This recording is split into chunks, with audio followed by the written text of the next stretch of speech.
Tahiin mo muna. Tao. Tahiin mo muna. Bago dikitan mo na rugby. Kaway kayo kay Tita Lynn. Interior. Barbara. Ha? Barbara. Kaway kayo pandamit. Wala kayo pasulsa.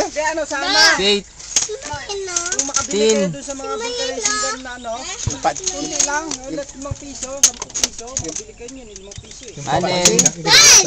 Allen. Tintin. Hindi ko. Mga vulcanizing, pwede ka makabili ng 10 piso. Alin ba yun? Hello kay Tita Lynn. Kay Tita Lynn. Iniluluto pa yun eh. Kate. Kung palulutuin, madali lang lulutuin yun eh. Sabi daw plancha. Kahit yung hita, ianuhan mo lang. Kaway kayo Tita Lynn. Dali. Kay Tita Lynn. Makikita kayo Tita Lynn. Oh, yan. Tita Ju. Kahit yung sa gas eh, initin mo lang doon sa gas eh. Madali lang yun. Yan. Initin mo lang ng plastic. Ay, ay, ay.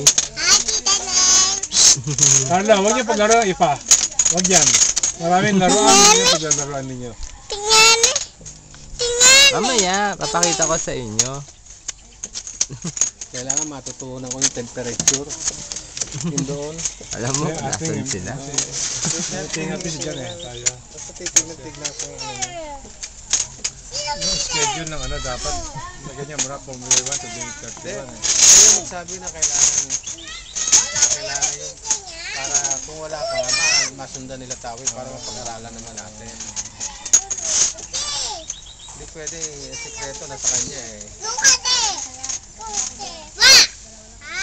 Kaya may nakakaalam din sa atin, hindi ko mo paano gagawin eh.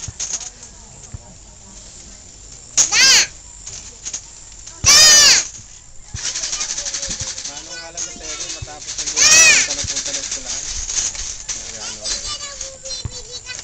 Ano, sani pala?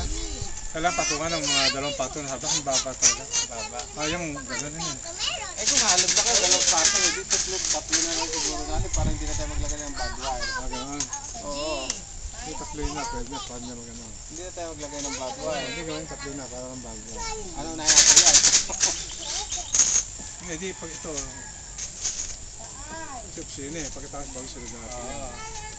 Sa tika-tik, pagkatapos ito, bago sabi yun. Tapos yung sa guardhouse naman doon.